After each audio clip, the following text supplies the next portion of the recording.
It's a bit of a mixed bag today with the sun and clouds, and so probably the ideal day to move the battery shelf and disconnect our battery here from solar.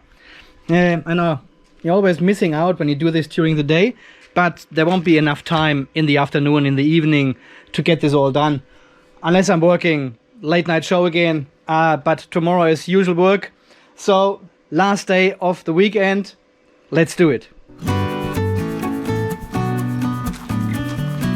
Yeah guys, welcome back to the off-grid garage in sunny hot Australia.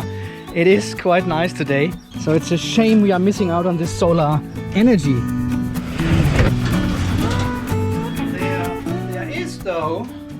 There is one last thing we need to do.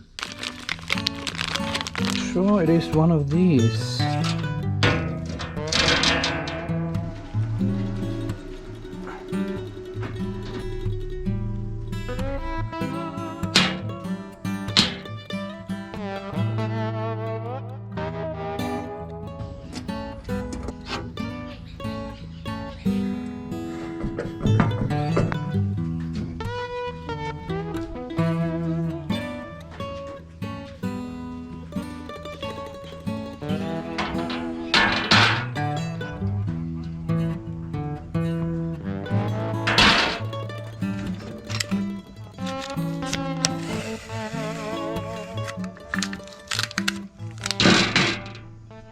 So I'll take some masking tape and put this underneath the area where I'm going to drill a hole in here to prevent all the metal chips here from falling into the shelf. So this should catch it nicely when I drill in here somewhere.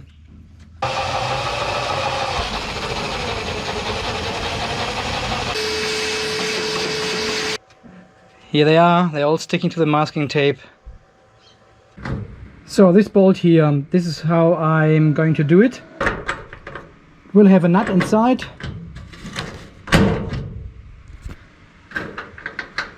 And then you can see the blue line there. This is what still sticks inside the shelf. And then it gives us another 90 millimeters here of space between the shelf and this beam. And even a bit more between the duct. And in between I'm using this metal pipe here as a spacer. So basically like this. Okay, I think it is time. It is already 1 p.m. and I wanted to move the shelf at 10 a.m. So 3 hours of mucking around with the little things here and there again, figuring out the spacer situation with the bolts there and doing some garden work in between. But now it's time for the... No. It's the final shutdown. Yes, that'll be the final shutdown of this battery. The next time it will be connected to our battery shelf in, well, let's see. It could be a long afternoon and a long evening and an even longer night. By the way, I'm getting a similar notification now on the Raspberry. It is now the east roof, which is not compatible anymore. Well, we have to take care of this after the installation. For now, I'm shutting down the Raspberry.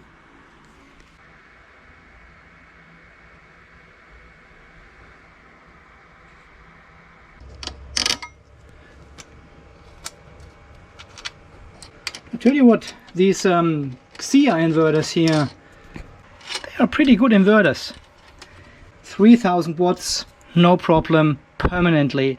I've charged the vehicle from it, run the pool pump, and we had extension cables up to the house and connected the dishwasher during the day when we had enough energy and all this kind of stuff. And the inverter kept up all the time, no problem at all. They can get a bit noisy with the fans here, but it keeps the system very cool here. So very good inverters for a small price. So I now have fully disconnected the battery. And well, we need to take this little guy out of the box here now and put it into our shelf. But of course there's still voltage here on all the bus bars, so I have to disconnect the BMS, and I will also take one of these links out here, potentially number 9, because number 9 has got an issue with the terminal anyway somewhere. So I'll probably take just this one off and see how we go. This minimizes the risk. Basically have then two 24-volt batteries here. But if you drop something, well, we will have a piece of cardboard on the battery anyway. So let's see. There. It's no short anymore. Forget about what I was saying. Let's take this one out. Oh man, I haven't filmed inside the battery box for a while here. I really miss that. Okay, and now the shunt should be dead. Yeah, I could hear the relay clicking. Yeah, there's no power on the shunt anymore. I need to extract this positive here. Ah, this is actually, oh shit, this is connected to the main positive bar with a ring terminal under number 16. Oh shit. You can see the terminal there. There it is. That's where the positive sits for the smart shunt. Oh well, let's get into it.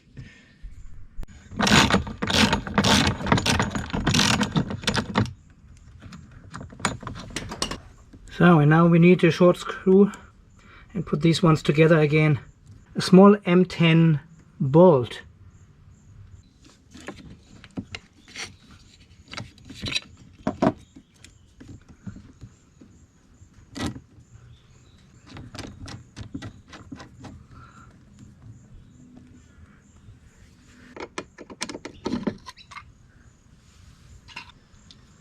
That's it.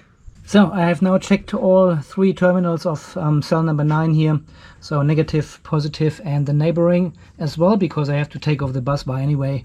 So I checked all these three terminals. They are all good. And I've used some of this no oxide paste here, which you can order from Amazon in the US.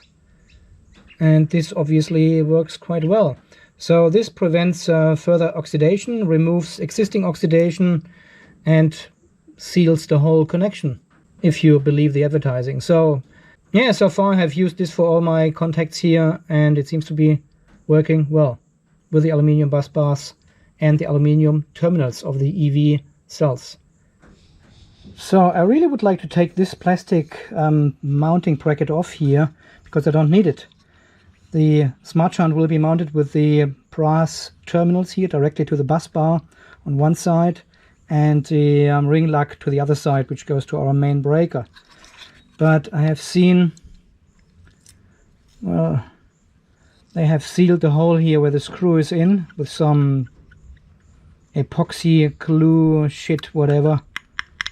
And yeah, you can see there inside the little thread of the mounting screw, but yeah, I cannot take it off. It's not a big deal. It's not in the way or anything. It just looks a bit nicer without this bracket, I think. Okay, let's see if it fits in. Hopefully it fits. I hope it fits. I hope it just fits. Okay, so this mounts from behind, something like this. Hang on. 2 battery minus. Yeah, that needs to point downwards to the batteries. Yeah, so it goes like this, and then the ring terminal here should be connecting from the top to system minus. Okay, I believe the existing brass screw is far too short. Yeah, it doesn't even stick out on the other side of the bus bar. Okay, let me find another one. Oh, the only one I can find is this one here, an M10 by 12, and it sticks through, but I have to leave the spring washer away. That is far too thick. There's not enough thread going into the terminal block of the shunt. I'll probably have to get a longer one down the track. Okay. Excellent, it fits very, very well in there. Yeah, I was a bit concerned that the smart shunt actually doesn't quite fit, because we only had this wooden template when I cut the cables and everything and prepared everything for it, but it fits perfectly in here. Really nice. Okay, so the positive Well, the little positive cable, the voltage sense cable, which is this one here. I thought about where to connect this positive again. Well, the easiest way would be to connect it right over here, right? So positive here, negative there. But with all the batteries further down in the shelf here, we've got a certain voltage drop on the bus bar as well. So is it wise to extend this cable here and connect it all the way down at the very last end of the bus bar, somewhere over there? Is it worth doing it? I'm not sure how much voltage drop do we have on the bus bar. It's a 1200 amp bus bar. I'm not expecting, well, I don't think I probably just drill another hole in here, like an M3 or something, and then connect the positive sense right over there.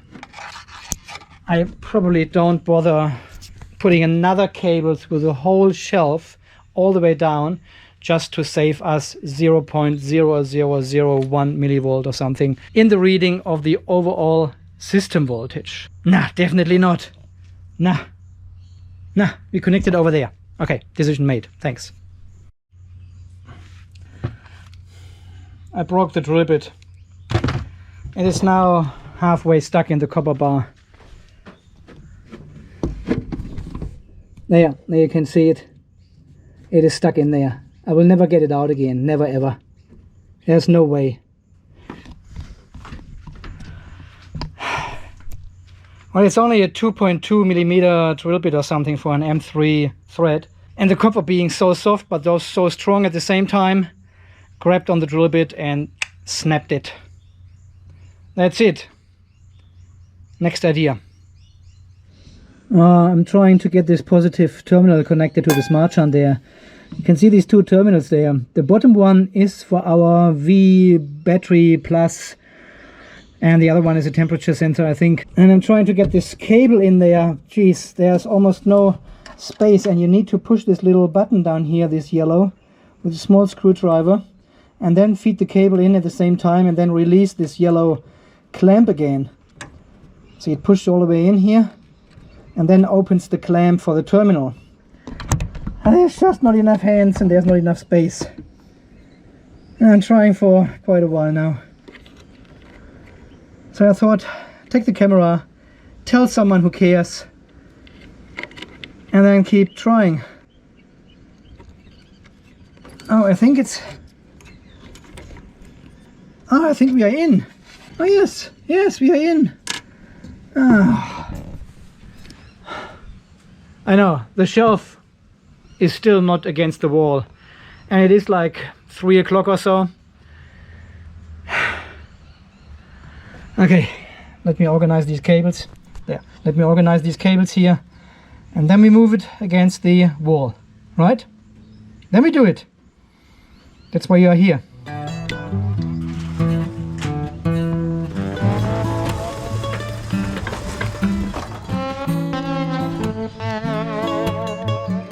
Okay, let's do it again and move the Oettinger box in the corner.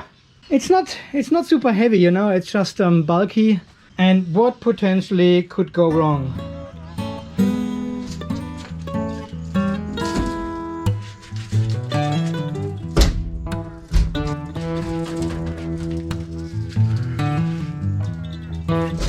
Push the box on one corner and then pivot around. Very easy to do. But now let's connect the ground first, so I don't forget again. Yeah, I think we have reached the final position now. So this is the spacer in between, and this will be the space then, which we have. So I can easily poke my hand in here and reach all the glands far out. That's the 5th time now I'm bumping my head on this inverter chassis here. And I just wanted to show you the glands, so you can reach them all, and then we can reach from above as well. So I think this is a good distance from the wall here.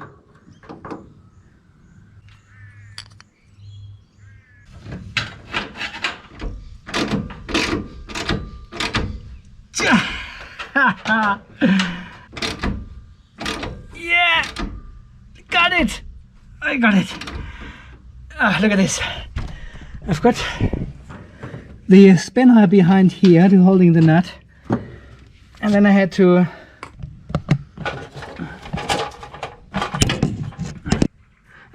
use the ratchet wrench here down here with my other hand. That was inside here and all the way around here. But now, you know, piece of cake. Exactly. So here's this base again we have now.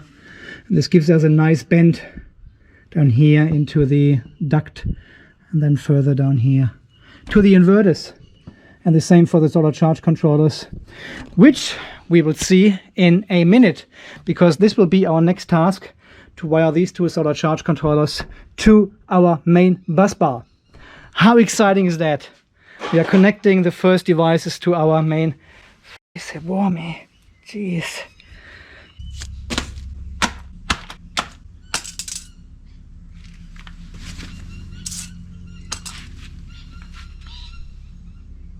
And I especially bought these longer ferrules now for our solar charge controller, because the standard ones, they're only half that long and they are too short, so the terminals don't have grip on the cable. But these ones should be perfect.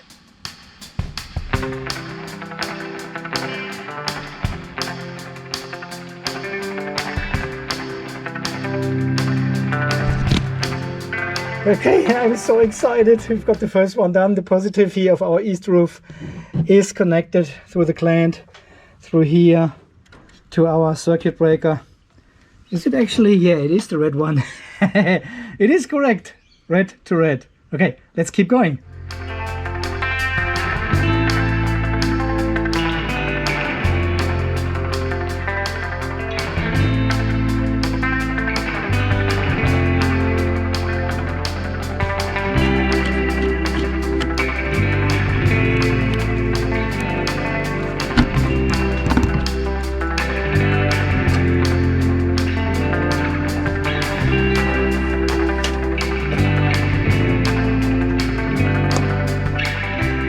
So my friends, we have finally connected the solar charge controllers to our front circuit breakers.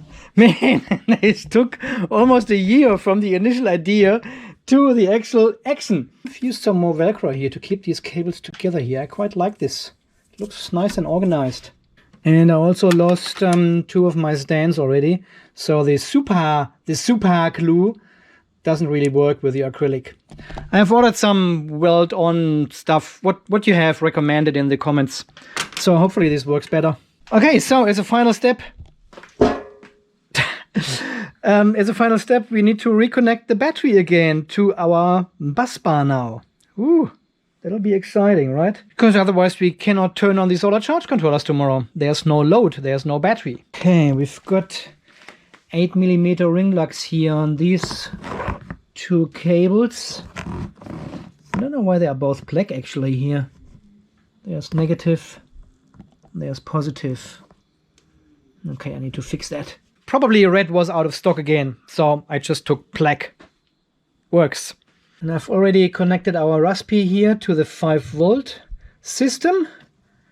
Well, I don't do the 5-volt fuse block anymore. I have connected the Raspi directly to our converter, inverter. It gets the 5-volt directly from the converter now. This is the only 5-volt load we have at the moment. The Wi-Fi bridge on the other side of the garage will get connected via power over Ethernet PoE at some stage. I haven't figured it out what I need for that, but yeah, I'll do this later. Okay, let's reconnect the battery and see how this goes. Come on. The camera is hanging upside down in the battery shelf now here. I need to find the right perspective. There we go. Okay, that's good enough. Okay, negative and the positive. All right, all connected, all clear. So we now are coming to the very, very exciting moment that we are turning on our battery and it will supply power to our bus bar. And once we turn on here the main switch, the main breaker, we will have a live bus bar up here. Can't believe it's finally happening. Okay, yeah, without further to do, let's turn it on. Battery is turned off. Battery bank circuit breaker is turned off. Main circuit breaker is turned off. So in theory, nothing can happen, right? Nothing. Okay, turn this one back on. I don't know why I've got sweaty hands now. I have no idea. Okay, let's check. Yeah, positive. It all looks good. Okay, let's turn it on. Good so far. Come on here.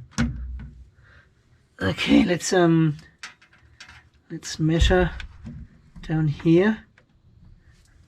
And we have nice 53.2 volts from the battery because we are 86% charged.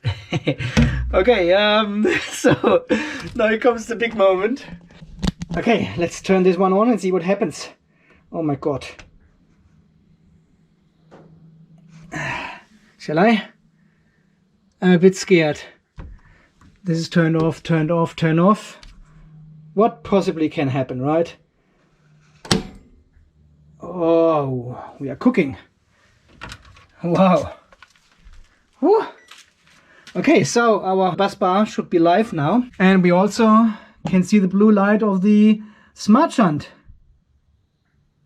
Oh, that's good. That's a good sign. Okay, there's no power here on the circuit so far.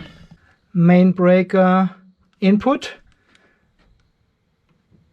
I've got 0 volts, that's good. Oh, it's AC. 53.2 volts roughly. Nice. Okay. So they are all off. Everything is off. And let's turn on the beast. And this will activate our bus bar. But because this is all turned off, isolated here, there should be nothing happening. Okay. That could be the thumbnail.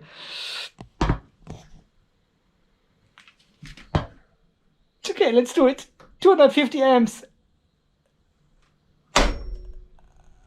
I am so sweaty. That is ridiculous. Okay, nothing tripped so far. 53.2 volts we have here on the bus bar. Wow, we are live. We are officially live, guys. So, and then of course, yeah, we should have the 53 volts here on each circuit breaker at the input terminals at the bottom. They should all be the same. That's all good. So we've got our input voltage down here. And if I turn this one on, the Raspi should actually start. And our DC converter here as well. Okay, let's do one step after another. Turn off the Raspi and have this one up and running first. Oh yes. Oh yes. There's a green light. That's good. So we should have 12 volt now everywhere here. Oh no, I haven't got fuses in my fuse block yet. Can I measure? Oh yeah, I've got a USB test meter thingy. Okay, 5.1 volts. That's good. So we've got the right polarity. Let's see if the light's coming on here at the top. They are! Oh man, I can't believe this is all working. Let's see if it starts up. Yes, there it comes. There's the yellow light. It is starting up again. Wow. So you should see the Raspi live again on the VRM. You will see this in the VRM that the Raspi was offline for a couple of hours when we did the changeover here. But now it's back online. Okay. That's a couple of fuses here. 5 amps and a 20 amp for our cigarette lighter connection.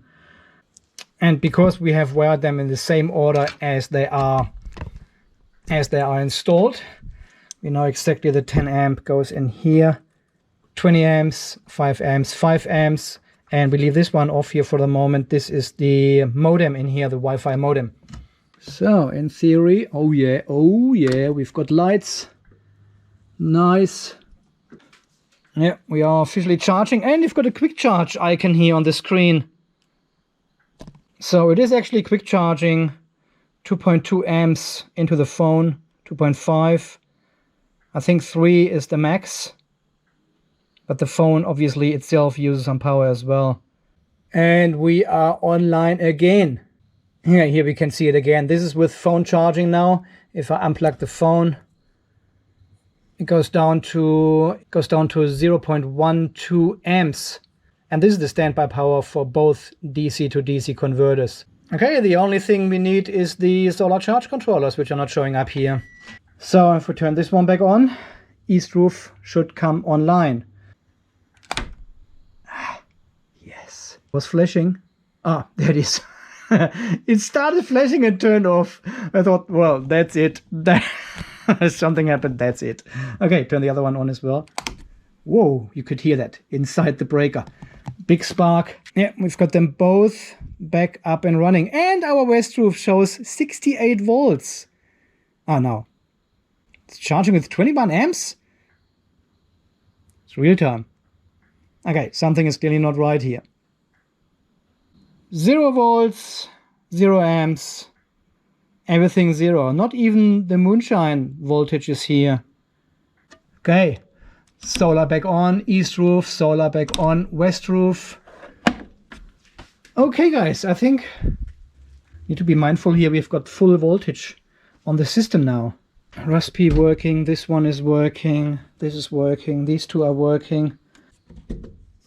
Ooh, we've got a blue light in here as well, in the cigarette lighter. I like this. Nice. Okay, nobody will see this anymore. So far this video for today. It was a really long day. I had a spat earlier this evening with my wife together to celebrate the life going of our battery shelf. What? Alright guys, as always, thank you so much for watching. Thanks for all your support here and all your generous donations. And until the next video guys, you stay charged, stay safe, and thank you again for watching. See you then. Bye bye. All comes together now. Powerwall and the battery shelf.